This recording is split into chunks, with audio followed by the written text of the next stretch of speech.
Jair Bolsonaro e Fernando Haddad vão decidir a eleição para presidente em segundo turno. Senado tem a maior renovação de sua história, 85%. E o historiador Antônio Barbosa faz uma análise dos resultados do primeiro turno das eleições e fala das expectativas para o segundo turno das eleições para presidente e para governador. Destaques do programa Eleições 2018 Notícias.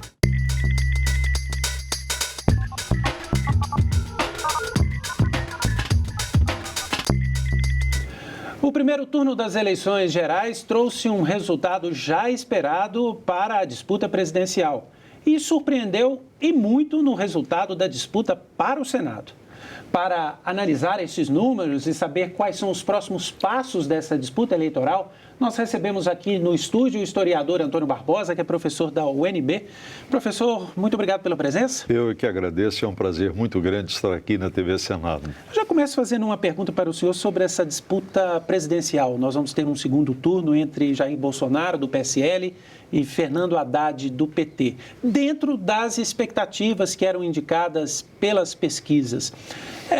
Isso indica uma polarização da sociedade? Como esse segundo turno pode repercutir na sociedade brasileira?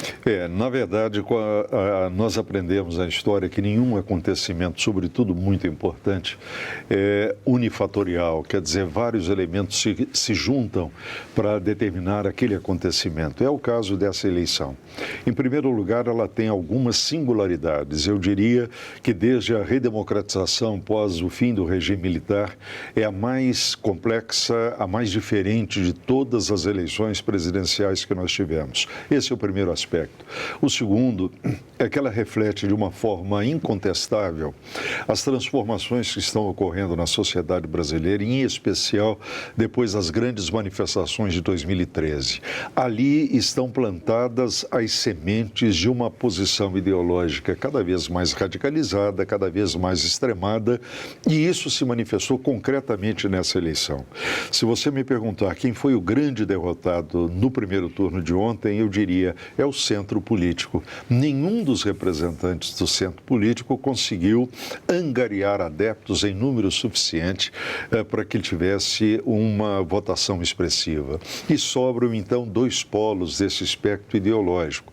A direita, claramente definido com Jair Bolsonaro, e pela votação que ele teve, quase vencendo no primeiro turno, eu diria que ela reflete um movimento maior da sociedade brasileira no sentido do conservadorismo. E eu não estou fazendo aqui nenhum juízo de valor, não há subjetividade algum. É um conservadorismo que está permeando a sociedade, na política, na economia, nos costumes, sem contar com um espírito de antipetismo que aflorou de uma maneira também inquestionável. Eu acho que tudo isso somado explica a vitória expressiva, muito expressiva de Jair Bolsonaro e vai exigir do candidato oposto do PT, Fernando Haddad, algum tipo de mudança no seu comportamento, na sua estratégia eleitoral. Eu tenho para mim que aquela máscara, aquela persona de Lula que ele vestiu durante o primeiro turno não vai fazer sentido agora no segundo. Ou seja, Fernando Haddad vai ter que ser Fernando Haddad se ele quiser ter um mínimo de chance para enfrentar Bolsonaro. Vamos ver esse número então, professor, esses números, porque Jair Bolsonaro do PSL e Fernando Haddad do PT vão disputar o segundo turno das eleições presidenciais. A votação está marcada para o próximo 28 de outubro. Jair Bolsonaro teve 46% dos votos válidos. 49.275.358 eleitores votaram nele.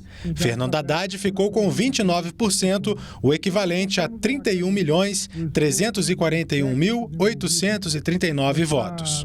O candidato Jair Bolsonaro, do PSL, venceu no Distrito Federal e em todos os estados das regiões Sul, Sudeste e Centro-Oeste. Na região Norte, ele foi o mais votado em 6 dos 7 estados. A exceção foi o Pará, onde a vitória foi de Fernando Haddad. O petista também venceu em quase todos os estados do Nordeste, menos no Ceará, onde Ciro Gomes, do PDT, obteve a maioria dos votos. Lá, Haddad ficou em segundo lugar. Em termos percentuais, a maior votação de Bolsonaro foi em Santa Catarina, onde venceu com 65,82% dos votos válidos. Em 12 estados e no Distrito Federal, o candidato do PSL teve mais de 50% dos votos. A maior votação de Haddad foi no Piauí, onde o petista teve 63,4% dos votos válidos. No Rio de Janeiro, Haddad ficou em terceiro lugar, com 14,69% dos votos, contra 15,22% de Ciro Gomes e 59,79% de Bolsonaro. O mesmo ocorreu no Distrito Federal, onde Bolsonaro liderou com 58,37%, seguido por Ciro Gomes com 16,6% e Haddad com 11,87%. A menor votação de Bolsonaro foi no Piauí, onde teve 18,76% dos votos. E a menor votação de Fernando Haddad foi em Santa Catarina, onde ele teve 15,13% dos votos. Professor Antônio Barbosa, nós vimos aí nesse mapa de votação que o candidato do PT, Fernando Haddad, teve o apoio mais forte, uma votação expressiva no Nordeste. O senhor, na intervenção anterior, disse que ele precisa descolar um pouco de Lula. Não haveria aí uma contradição, já que essa força dele no Nordeste não vem da imagem muito forte que o ex-presidente Lula tem naquela região? Não tenho a menor dúvida. O problema é que sem as demais regiões ele jamais vai vencer a eleição. O que ficou muito claro, a mim me parece, é que o sentimento anti-PT e anti-Lula está muito forte no país, exceto na região Nordeste. Mas a região Nordeste não vai ser capaz de eleger sozinha um presidente da República. É nesse sentido que eu fiz o comentário. Ele vai ter que se assumir mais a sua identidade, o que ele pensa, o que ele pretende colocar em prática quando for eleito. Fugir um pouco dessa máscara de Lula. Ao fazer isso, eu não acredito que ele perca os votos da região Nordeste, mas corre o risco, nesse caso positivo para ele, de obter uma votação melhor no resto do país. Historicamente, nós podemos perceber que viradas no segundo turno não acontecem na eleição para presidente. Em algumas eleições estaduais acontece. A tendência é essa na história. A tendência é essa, sobretudo pelo percentual elevadíssimo de votos que Jair Bolsonaro obteve no primeiro turno. Eu não vejo razão concreta, razão plausível para que esses 46% de eleitores que sufragaram o nome de Bolsonaro mudem de opinião no segundo turno. Pelo contrário, ele tende a angariar mais apoio entre candidatos que já não estão mais à disputa, sobretudo os chamados candidatos de centro. O senhor acha que essas articulações políticas que devem começar agora, né, os partidos que estão de fora da disputa do segundo turno, se agrupando para apoiar um ou outro candidato, elas são mesmo fundamentais nessa eleição, como já foram em outras? Definitivamente não. Eu acho que uma das novidades escancaradas nesse primeiro turno é que, primeiro, os partidos tradicionais estão longe de ter a força que já tiveram no passado. Segundo, até os meios tradicionais de comunicação de massa acabaram por perder espaço em relação às chamadas redes sociais.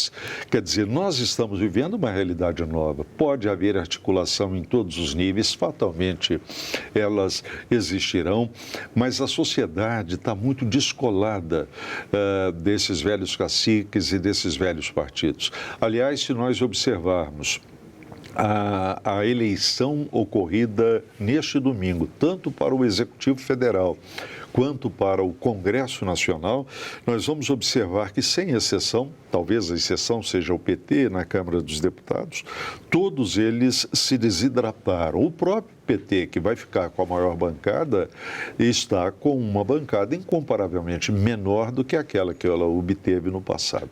O senhor diria que nessa perspectiva para o segundo turno, o candidato Fernando Haddad precisa, para se viabilizar, muito mais dos partidos que estão soltos aí do que o candidato Bolsonaro, que fez no primeiro turno uma campanha sozinho com o seu PSL? Eu não acredito que altere muito a estratégia eleitoral de Bolsonaro, até porque ela se mostrou absolutamente exitosa. Quem vai ter que modificar e modificar muita coisa é exatamente o PT. O PT obteve nesse primeiro turno a sua votação histórica em eleições nacionais, algo em torno de 30% dos votos. E eu não acredito que, por si só, ele possa ampliar isso consideravelmente agora. Até porque, é impossível negar, há um sentimento de antipetismo e de antilulismo muito latente na sociedade brasileira. Então, quem vai ter que modificar a sua estratégia e encontrar caminhos novos é exatamente Fernando Haddad e não Jair Bolsonaro. Daqui a pouco a gente volta, professor. O candidato à presidência mais votado neste primeiro turno das eleições, Jair Bolsonaro, comemora o resultado, agradece os eleitores e diz que vai unir o país caso seja eleito no segundo turno das eleições, marcado para o dia 28 de outubro. A nossa união fará com que tenhamos um governo decente, um governo que trabalhe, sim, para o seu povo. Temos, através da nossa liberdade, como indicar pessoas sérias, competentes e com iniciativa para compor esse time de ministério que merece dar uma resposta aos anseios nacionais. Fernando Haddad, candidato do Partido dos Trabalhadores à presidência, quer unir os democratas brasileiros e também comemorou a ida ao segundo turno. Nós queremos unir os democratas do Brasil. Nós queremos unir as pessoas que têm atenção aos mais pobres desse país, tão desigual. Nós queremos um projeto amplo para o Brasil, profundamente democrático, mas também que busque de forma incansável justiça social. Professor, dá para mudar o discurso no segundo turno? Nós vemos os dois candidatos aí. Eu acho interessante, tendo em vista essa situação de radicalismo ideológico que nós estamos vivendo, esse apelo ao congressamento, à União Nacional, me parece altamente positivo. Eu só tive um pouco de dúvida em relação ao que eu ouvi do candidato Fernando Haddad, quando ele faz esse apelo para a União, claro que em torno do nome dele, aos democratas. Acho isso um tanto quanto perigoso, porque no limite do raciocínio eu posso então imaginar que quem não estiver com ele não seria democrata. Mas a ideia do aceno à União Nacional me parece sempre positiva. E, aliás, vai ter que ser assim, porque quem vencer, seja ele quem for, vai ter que governar para todos. Ninguém governa contra. O governante é eleito para governar para o país. Então, nesse sentido, o aceno à União Nacional me parece essencial. Algo que não aconteceu na comemoração da vitória de Dilma Rousseff em 2014. Em nenhum momento ela acenou para esse tipo de união, de congraçamento entre as diversas correntes políticas do país. Ou seja, agora está se fazendo isso antes, né? Exatamente, tá bom. E vamos conversar ao vivo, por telefone, com o senador eleito pela Bahia, Ângelo Coronel, do PSD. Senador, muito obrigado por participar aqui do nosso programa na TV Senado. Obrigado a você, Ronaldo Martins. Estou aqui na minha residência em Salvador, ainda curtindo a ressaca da vitória, que foi uma vitória muito importante aqui na Bahia para o nosso grupo político. Teve uma votação marcante e estou à sua disposição para qualquer questionamento, meu caro Ronaldo. Senador, no início da campanha, as pesquisas mostravam que o senhor não tinha ainda um nível de votação grande, houve um crescimento muito grande de sua campanha nas últimas semanas e o senhor alcançou uma votação expressiva. A que o senhor atribui essa arrancada mais no fim da campanha? Olha, aqui na Bahia já é uma praxe que o Ibope, todas as eleições, tem errado. Errou há 12 anos, errou há 8, errou há 4, tanto para governador como para o Senado.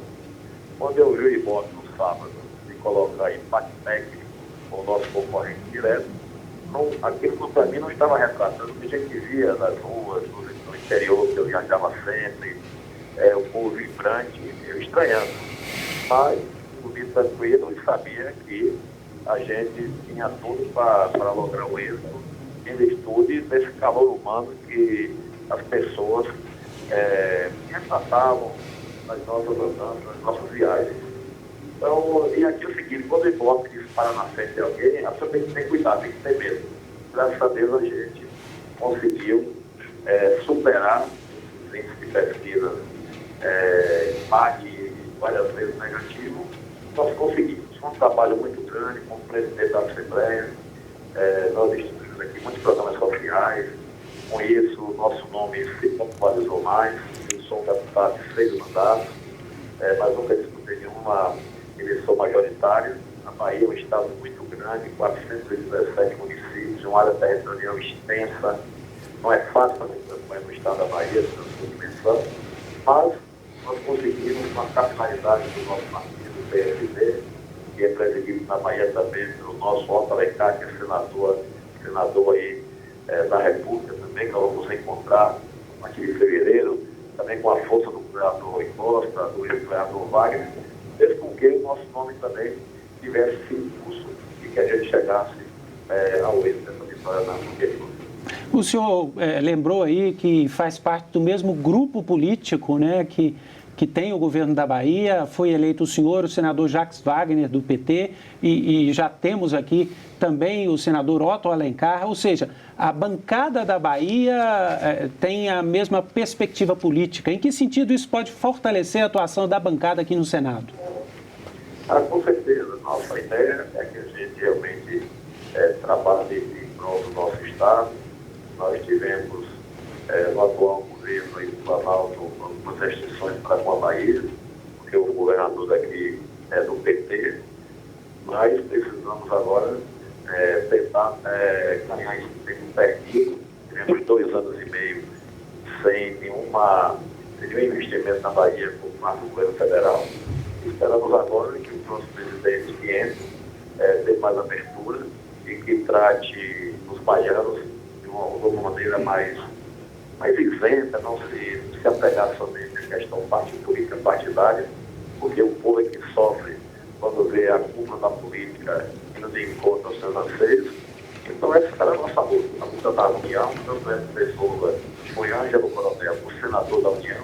A minha ideia é participar dessa composição, dessa unidade, em prol principalmente do meu estado, que é Bahia. Claro que serei senador da República, era senador do Brasil, mas tenho que priorizar o meu estado, porque me deu a condição de representar no Senado Federal. Então, o senador da União, que eu vejo toda, com certeza vou tentar colocar meu filho aqui na Bahia, como presidente da Assembleia, que o Felipe está aqui também com arte de aliança, nós tivemos praticamente 99% dos votos dos partidos que nos apoiaram na eleição para presidente da Assembleia. Esperamos que agora no Senado a gente consiga também manter essa paz, essa unidade em prol da Bahia do Brasil. Senador eleito pela Bahia, Ângelo Coronel, eu agradeço a sua entrevista aqui à TV Senado. Obrigado a você, Ronaldo Martins, a todos os telespectadores da TV Senado, essa TV que eu tenho certeza que tem uma audiência marcante, principalmente aqui na Bahia, e bem breve deve estar ao vivo a cores para falar com a Bahia no seu programa e nos demais programas dessa grande TV que é a TV Senado. Obrigado pela oportunidade. Bom, professor Antônio Barbosa, conversamos aqui com um dos senadores novatos, o senador Ângelo Coronel, da Bahia. Tivemos uma renovação recorde no Senado, nunca vista na história, né? Uma renovação de 85%. Como é que o senhor percebe esse movimento? O Senado, que normalmente é a casa onde há mais estabilidade, poucas mudanças. Na verdade, isso reflete o clima geral vivido pelo país. Por uma série de razões, inclusive em face de alguns excessos e equívocos cometidos pela Operação Lava Jato, que é uma operação fundamental, passou-se a criminalizar a política de uma forma geral. Então, nós percebemos que há um sentimento generalizado no país, e isso se manifestou na eleição de ontem, no sentido de renovar tudo. É aquela ideia absurda, mas que prosperou, de que a política não vale nada, que a política está cheia de problemas. Isso explica a renovação recorde que o Senado conheceu, de 85%, e a grande renovação ocorrida na própria Câmara dos Deputados e nas Assembleias Legislativas. Aquela ideia de que quem não é político é que merece o meu apoio. Vamos ver isso então, porque surpreendente é a palavra que melhor descreve essas eleições para o Senado. Das 54 vagas em disputa nesse ano, 46 vão ser ocupadas por novos nomes, uma renovação de cerca de 85%. Vamos ver como ficou a nova composição da casa. A próxima legislatura vem com a bancada renovada. De cada 4 senadores que tentaram a reeleição, 3 não conseguiram vaga no Congresso. A partir de 2019, a composição do Senado muda. A bancada dos estados será composta da seguinte maneira: Acre, Maílza Gomes, Petecão, Márcio Bittar. Alagoas, Fernando Collor, Rodrigo Cunha, Renan Calheiros. No Amapá, Davi Alcolumbre, Randolfo Rodrigues, Lucas Barreto. No Amazonas, Omar Aziz, Plínio Valério, Eduardo Braga. Na Bahia, Otto Alencar, Jacques Wagner, Ângelo Coronel. No Ceará, Tasso Gereissati, Cid Gomes e Eduardo Girão. No Distrito Federal, Regufe, Leila do Vôlei e Isa Alci. No Espírito Santo, Rose de Freitas, Fabiano Contarato, Marcos Duval. Em Goiás, Luiz Carlos, Vanderlan e Jorge Cajuru. No Maranhão, Roberto Rocha, Weverton, Elisiane Gama. No Mato Grosso, Wellington Fagundes, Juíza Selma Arruda e Jaime Campos. No Mato Grosso do Sul, Simone Tebet, Nelsinho Trade e Soraya Tronic. Em Minas Gerais, Antônio Anastasia, Rodrigo Pacheco e jornalista Carlos Viana. No Pará, Paulo Rocha, Zequinha Marinho, Jader Barbalho. Na Paraíba, José Maranhão, Veneziano, Daniela Ribeiro. No Paraná, Álvaro Dias, Oriovisto Guimarães, Flávio Arns. Em Pernambuco, Fernando Bezerra, Humberto Costa e Jarbas. No Piauí, José Amauri, Ciro Nogueira, Marcelo Castro. Rio de Janeiro, Romário, Flávio Bolsonaro e Harold Oliveira. No Rio Grande do Norte, Fátima Bezerra, Capitão Stevenson e doutora Zenaide Maia. No Rio Grande do Sul, Lacier Martins, Luiz Carlos Reis e Paulo Paim. Em Rondônia, Assir Gurgax, Marcos Rogério e Confúcio Moura. Roraima, Hudson Leite, Messias de Jesus, Chico Rodrigues. Santa Catarina, Dário Berger, Esperidião Amin e Jorginho Melo. Em São Paulo, José Serra, Major Olímpio, Mara Gabrilli. Em Sergipe, Maria do Carmo, delegado Alessandro Vieira e Rogério Carvalho Santos. Tocantins, Cátia Abreu, Eduardo Gomes e Irajá. A taxa de renovação no Senado foi recorde e o número de partidos representados aumentou. Na opinião de analistas, a casa ganhou uma feição mais conservadora. Veja como ficaram as bancadas. Uma das eleições mais polarizadas dos últimos tempos está sendo considerada também uma das mais surpreendentes na história recente do Senado. A casa deverá começar 2019 com uma composição bem diferente da atual. De cada 4 senadores que tentaram a reeleição neste domingo, apenas um conseguiu se eleger. É a menor taxa das últimas 5 eleições em que estavam em disputa 2/3 das cadeiras. Das 54 vagas, 46 serão ocupadas por novos senadores, uma renovação de mais de 85%. E qual é o perfil desse novo Senado que sai das urnas? Para esse cientista político, um perfil bem mais conservador. Provavelmente um obstáculo grande para certas medidas que o eventual presidente da República terá de tomar. Então, acho que o grau de conflito deve aumentar. E o Senado, curiosamente, por ser mais conservador, vai ser um obstáculo para certas decisões. As eleições deste domingo vão mudar também a composição das bancadas. O número de legendas com representação na casa passa de 15 para 21. O MDB deve continuar com a maior bancada, 12 senadores. A segunda maior deverá ser a do PSDB, com 9. A terceira, do PSD, com 7. Em seguida, vem o DEM, com 6 senadores, e o PT também com 6 parlamentares. O PP, a Rede e o Podemos terão 5 senadores. PDT e PSL, 4. PTB, 3. PSB, PPS, PHS e PR contarão com 2 parlamentares. E PTC, PROS, PRP, PSC, Solidariedade e PRB terão um representante cada um. Isso vai dificultar ainda mais a governabilidade na medida em que o presidente eleito terá que negociar individualmente com vários parlamentares, quando grandes partidos seria muito mais fácil essa negociação. Então, de fato, a complexidade tende a aumentar do processo de decisão e a inexperiência vai certamente agravar esse tipo de situação. E nós vamos agora conversar ao vivo por telefone com o senador eleito pelo estado do Ceará, Eduardo Girão, do PROS. Senador, muito obrigado por atender a TV Senado e falar conosco agora. Muito obrigado, Ronaldo. Uma honra e uma alegria muito grande estar falando com você e com todos os telespectadores da TV Senado, o eleitor brasileiro que deu mais uma vez um recado nas urnas de renovação, de mudança e de que quer um basta de vez na corrupção. Senador, o senhor é um dos novatos, né? um daqueles que vem para o Senado agora em primeiro mandato, com essa renovação muito grande. Quais seriam aquelas pautas que o senhor acha que são fundamentais hoje para serem debatidas aqui no Senado?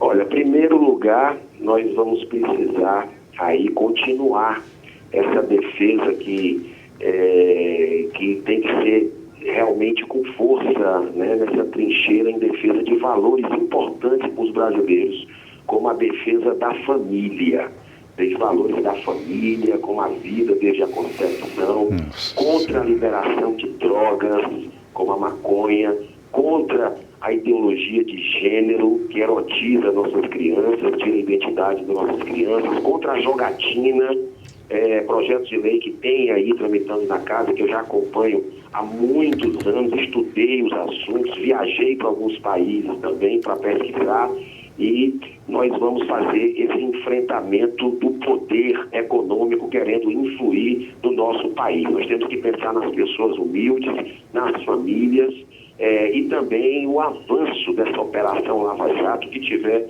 ao meu alcance, eu farei, porque tem mais gente para prestar contas com a justiça brasileira e o povo está precisando saber que a justiça é para todos. Então, nós vamos continuar esse trabalho junto com os nossos colegas aí. Eu estou entrando pela primeira vez agora, mas eu digo continuar esse trabalho porque eu acompanho com entusiasmo a TV Senado e todo o trabalho que é feito nessa casa honrada, e irei sim fazer aí um bom combate para que a gente possa ter um país com mais oportunidades, um país com mais geração de emprego, um país que a gente sabe como o Brasil é rico, o Brasil é muito rico e infelizmente através dessa chaga da corrupção a gente precisa corrigir, como também os privilégios. O Brasil tem muitos privilégios, inclusive para políticos, e nós vamos trabalhar com os novos colegas aí que estão entrando para a gente dar o nosso próprio exemplo, reduzindo, acabando com o carro oficial, com auxílio moradia, com essas imoralidades que tem aí, com o plano de saúde. Nós não precisamos, já tem um bom salário o senador, e ele precisa dar esse exemplo para o povo brasileiro. Senador eleito pelo Ceará, Eduardo Girão, muito obrigado pela participação aqui no programa Eleições 2018 da TV Senado. Eu agradeço muito a participação, o povo está feliz do estado do Ceará e a coroação desse resultado repercutiu no Brasil inteiro e vamos juntos desenvolver esse trabalho, dar o meu melhor, trabalhar com o limite das minhas forças para que a gente possa passar esse país a limpo e a jato. Muito obrigado, senador. Professor Antônio Barbosa, nós já discutimos que houve uma renovação grande e vimos agora na reportagem anterior que o número de partidos no Senado também vai ser recorde. O Senado, que tinha 15 partidos representados aqui no início da última legislatura, vai agora para 21. Isso muda um pouco a característica da casa? Eu não acredito que mude a característica da casa, mas torna mais difícil todo o próprio processo legislativo e a interlocução do Senado, que é a casa representativa da Federação Brasileira, com o Poder Executivo. Ou seja, a fragmentação, na medida que ela se amplia, reduz a força de cada partido especificamente e reduz um pouco essa possibilidade do diálogo institucional. Agora, Agora, na verdade, também não podemos nos esquecer de que falta muita nitidez doutrinária e ideológica aos partidos brasileiros. Aliás, se nós tivéssemos uma estrutura partidária claramente definida, certamente não teríamos essa quantidade de partidos atuando no país e com representação no Congresso Nacional. Por outro lado, o senhor não acha que essa fragmentação ela apresenta um chamamento para a reforma política? A reforma política já trouxe um avanço importante agora, que foi a cláusula de barreira, 16 partidos não alcançaram. Não seria um momento de renovação para se tentar aprofundar nesse tema? Eu acho que todo início de legislatura, sobretudo quando esse início de legislatura coincide com o início de um mandato presidencial, é sempre propício a fazer com que reformas estruturantes e necessárias consigam andar. Eu acho que se nós tivermos maturidade política o suficiente, tanto no Legislativo, a começar pelo Senado, quanto no Executivo, para propor uma agenda nova para o país que consubstancie essas reformas essenciais, como a reforma política, para mim, a reforma matricial, a mãe de todas as outras, o país certamente teria a ganhar. Muitos candidatos falaram ao longo da campanha, candidatos a presidente, que aproveitariam os 6 primeiros meses para fazer as reformas, porque esse é o momento em que... Isso é clássico aqui no Brasil. É clássico. É fato. Para você ter uma ideia, já houve presidente que conseguiu arrebanhar a poupança da população brasileira e foi aprovado pelo Congresso Nacional. Isso acontece sempre no início. É como se os próprios parlamentares percebessem que o novo chefe do Executivo está em lua de mel com a sociedade que o trouxe para cá. Então, o que ele propõe tem uma capacidade infinita de ser aprovado, diferentemente do que acontece nos últimos 6 meses de governo, onde a água é servida quente e o cafezinho frio. Vamos ver agora como foi o dia de eleições aqui em Brasília. A atenção nas redes sociais não se refletiu nas sessões eleitorais da capital do país. Não houve registro de confrontos. O destaque negativo foi a sujeira nas ruas. Gente que votou pela primeira vez, gente que não precisava, mas mesmo assim veio votar, gente de todo tipo e de todas as classes sociais. Na periferia de Brasília, muita movimentação, até mesmo na hora do almoço. Aos 80 anos, seu Teotônio quis ver de perto mais uma vez. Votar é bom. Votar é ótimo. Se você não ganha, também não gasta nada. Votou só porque é obrigado ou você queria votar mesmo? Eu queria votar mesmo, para ver se muda um pouco o nosso país. Dessa vez, não houve lei seca nem grandes problemas no Distrito Federal. Mas o material de campanha, esse sim, continua a incomodar. Muita sujeira. Esse foi o único problema que encontramos aqui em Santa Maria, cidade satélite distante quase 40 quilômetros do centro de Brasília. Apesar do fim da lei seca, as opiniões se dividiram e não houve até agora nenhum problema. Eu passei por ali agora, vi muita gente nos bares ali bebendo. E eu, até agora, não vi confusão nenhuma não, mas eu acho errado. Ainda não foi desta vez. A lei pode ter ficado mais rigorosa, mas aqui, próximo a uma das maiores zonas eleitorais da Asa Norte de Brasília, bairro de classe média, o quadro também é o mesmo. Cartazes e santinhos espalhados por toda parte. A gente escolhe o candidato, não é por esses papéis jogados aí na rua, não. No final da tarde, casais com bebês caminhavam sem pressa pelo pátio. Seu Argemiro e Dona Neuza, com mais de 70 anos, explicavam por que fizeram questão de comparecer. Se eu disse assim, não vou votar mais, tá bom, é uma coisa que eu vou usar da minha idade. Só que agora eu achei que eu tinha que votar, porque eu gosto de reclamar e para reclamar eu tenho que ter o meu direito. Voto porque eu tenho opinião própria, eu tenho um objetivo para mim, para meus filhos, para minha família e os futuros netos que vêm. Então nós temos que participar, escolher um candidato. E nós vamos agora falar ao vivo por telefone também com o senador Randolfo Rodrigues, que foi reeleito pelo estado do Amapá, ficou em primeiro lugar. Senador, muito obrigado por atender a TV Senado. Eu que agradeço. Boa tarde a você, boa tarde a todos os telespectadores da TV Senado. Senador, o senhor na última legislatura foi eleito bastante jovem, era o senador mais jovem, exerceu o seu mandato e agora conseguiu essa reeleição de forma bastante tranquila aí no Amapá, né? Qual que é a expectativa do senhor para esse segundo mandato como senador? Minha responsabilidade triplica, como você mesmo aí destacou. Eu fui eleito em 2010 com a maior votação na liderança política já havia obtido aqui no Amapá. Eu superei esses números nessa eleição, proporcionalmente para o segundo senador mais votado nessa eleição de 2018.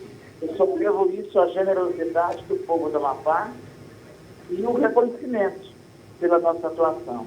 Eu tenho muito que agradecer o carinho que foi recebido em cada uma das casas dos cidadãos amapaenses, do Oiapoque ao Jari. E muito vale o que fiz até agora, a minha responsabilidade aumenta para valer muito mais do que será feito. Senador, o senhor foi uma das exceções, porque a renovação foi muito grande, 85%. Qual a expectativa do senhor para voltar ao Senado na próxima legislatura, encontrando um Senado tão diverso, com a renovação tão grande, com tantos senadores novos? O senhor acha que a composição da casa vai mudar um pouco também as características aqui do processo legislativo?